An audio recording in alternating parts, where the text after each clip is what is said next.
Dear students, हमारे आज के लेक्चर का टॉपिक है जॉन मिल्टन। लास्ट लेक्चर में हमने मिल्टन के जो अर्ली फॉर्मेटिव ईयर्स हैं उनके बारे में डिस्कस किया था और हमने देखा था किस तरीके से एक जो उस समय का एग्जिस्टिंग डोमिनेंट ट्रेडिशंस थी,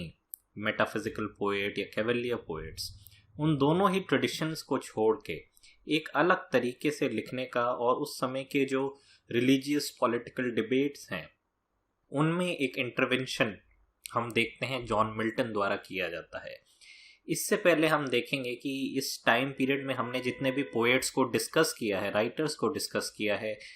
एक्सट्रीमली एक पॉलिटिकल जो ओरिएंटेशन होता है वो हमें मिल्टन में दिखाई देता है। एक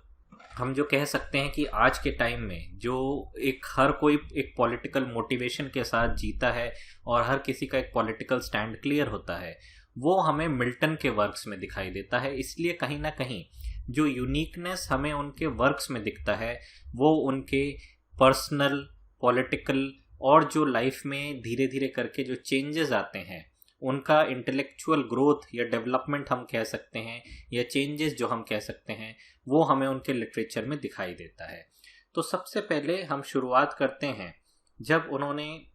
कैम्ब्रिज यूनिवर्सिटी का जब वो मेंबर थे, एक स्टूडेंट थे, तब से हम उनका वहाँ से शुरुआत करते हैं और हम देखते हैं इन 1625 when he joined Christ's College, Cambridge university में,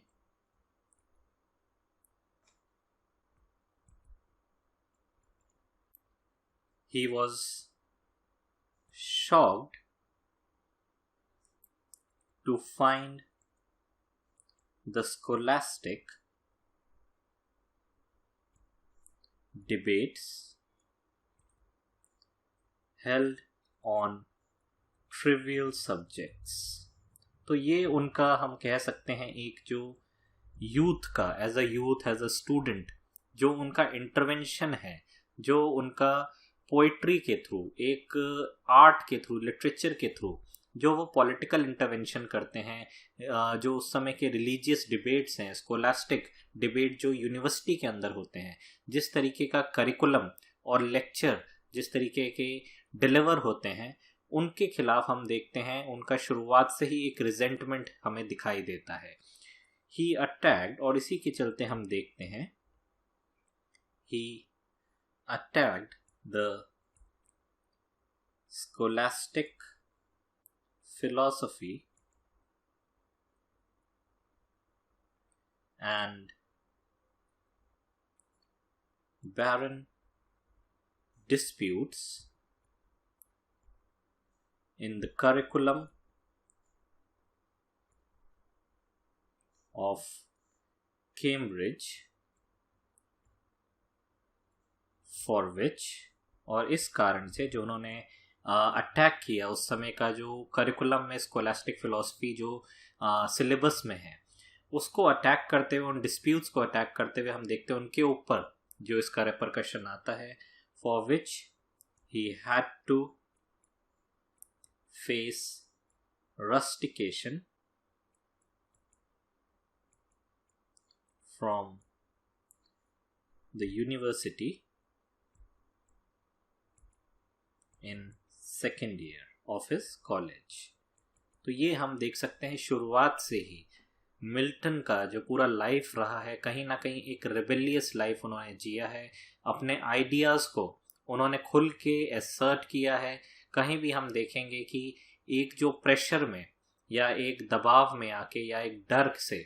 जो राइटर्स अपना, या जो उस समय के जो यूथ्स थे जो या तो कैवेलियर पोएट्स की तरह लिख रहे थे या मेटाफिजिकल पोइट्री लिख रहे थे, जिसमें से बहुत ज़्यादा अगर हम देखें रिलीजियस मेटाफिजिकल पोइट्री, उसको ज़्यादा एक प्राइमेसी दिया जा रहा था। तो ये सारी चीज़ें हम देख सकते हैं कहीं ना कहीं जो उस समय के जो आइडियाज़ है, बाकी के जो राइटर्स हैं इस समय के अपार्ट फ्रॉम मिल्टन, कहीं ना कहीं दे themselves they belong to the ideas, या उन्हीं आइडियाज़ को, जो समय के आइडियाज़ हैं, जो ओल्ड आइडियाज़ हैं, उन्हीं को प्रमोट करते हैं. Milton on the other hand we can see कि कहीं ना कहीं he shows that he is against such ideas, against such religious disputes. तो ये फैक्टर हम देखेंगे आगे जाते हुए भी उनकी लाइफ में इसका बहुत इम्पोर्टेंट रोल रहता है. उनका जो पर्सनल लाइफ में जो चेंजेस आते हैं वो भी उनके लिटरेचर को शेप करते हैं. तो धीरे एक एक करके हम उनके जितने भी विद टाइम, जैसे जैसे वो ग्रो करते हैं, विद टाइम उनका लिटरेचर भी हम देखते हैं बदलता जाता है, नए नए चेंजेस उसमें आते जाते हैं, नए नए डेवलपमेंट्स हमें देखने को मिलते हैं. और इसी कारण से हम देखेंगे कि जिस तरीके का उनका रेबेलियस एटीट्यूड था, because of his rebellious attitude he was called the Lady of the Christs in the University. तो कहीं ना कहीं हम देख सकते हैं कि रेबेलियसनेस शो करने को, उनका जो रेबेलियसनेस शो करना है उसको कहीं ना कहीं एक विमेन के उसमें देखा जाता है. The lady of the Christ, Christ यहाँ पे हम देख सकते हैं तो क्राइस्ट कॉलेज है, तो उनको एक लेडी बोल के जो है कहीं ना कहीं इस तरीके के रिमार्क से उनको डिस्करेज किया जाता था यूनिवर्सिटी में, और उनका इस तरीके ये नाम जो है रख दिया गया था. बाकी स्टूडेंट्स, बाकी उस समय की जो फैकल्टीज़ थी, जो एडमिनिस्ट्रेशन था, कहीं ना कहीं मिल्टन को डिस्करेज करने के लिए ये सारी चीज़ें, इस तरीके की नेमिंग जो है हम देख सकते हैं, इस तरीके का लेबल जो है उनके ऊपर लगाया गया. इस समय में अगर हम देखें उनके जो लिटरेरी वर्क्स है, it is during this college years he began writing psalms, Ovidian, Latin,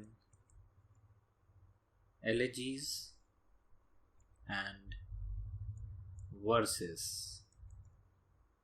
और उनका जो फर्स्ट फॉर्मल पोएम है, his first formal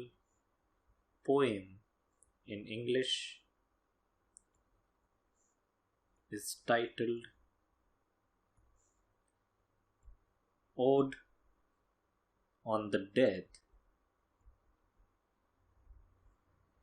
of a Fair Infant Dying of a Cough. ये हम देख सकते हैं कहीं ना कहीं उनका एज अ एक यंग स्टूडेंट होते हुए उनका जो समाज के प्रति एक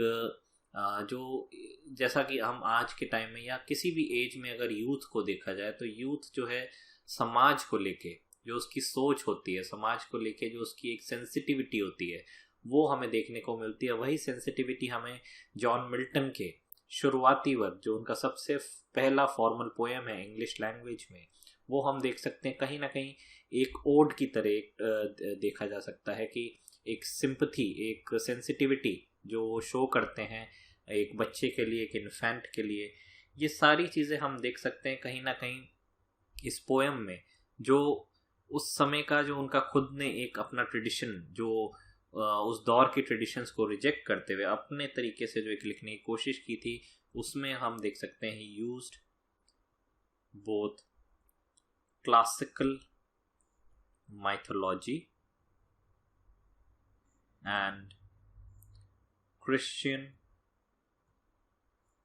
आइडियाज. तो ये रिफ्लेक्ट कर सकता है कि शुरुआत से ही उनका जो क्रिश्चियन ह्यूमनिस्ट साइड था, उसी सेंस में, उसी वे में, उसी आइडिया के साथ, उसी परसेप्शन के साथ वो अपना लिटरेरी करियर जो है शुरू करते हैं. इन 1626 he wrote Latin elegiac verses. और उसमें सबसे पहले आता है On द डेथ